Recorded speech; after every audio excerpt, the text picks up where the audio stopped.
Gipailawom sa briefing ang mga aspirant sa Davao City alang sa mga regulasyon sa pagpangampanya sa pagsugod sa campaign period ugmang adlaw. Ang detalye sa report ni Argil Relator Live. Argil. Sara, usa sa mga gisgutan mao ang pagpanghatag og ayuda atul sa campaign period. Nanumpa umipirma sab ang mga kandidato alang sa hapsay matinud-anon og luwas nga eleksyon.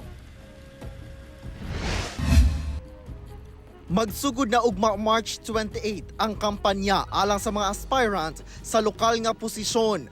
Mulungtad kini hangtod sa May 10. Bawal ang pagpangampanya sa April 17 ug 18, Huwebes ug Biyernes Santo.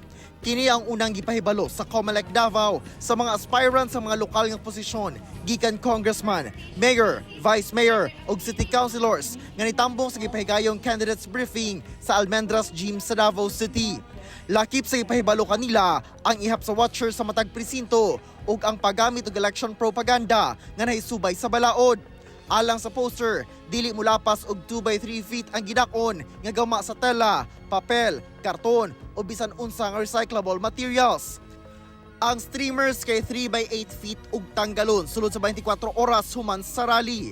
Gipahibalusab ang mga kandidato labot sa vote buying o vote selling. Ano yung anything of value, yung lahat ng may value, including shirts, including caps. Ipatuman ang total ban sa pagpanghatag og ayuda sama sa tupad, akap, AX o 4-piece na pulo ka adlaw unang eleksyon ug sa adlaw sa eleksyon. Gawas lang sa medical o burial assistance.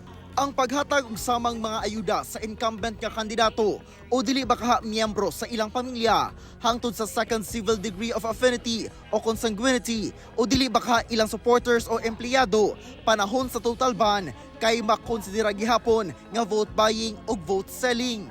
Yung sa DSWD kasi ng mga ayuda na ginadistribute nila karon, meron kasi silang anong tawag doon?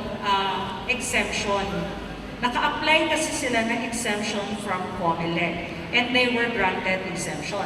But definitely, 10 days before elections, kahit na may exemption yan, prohibited talaga yan.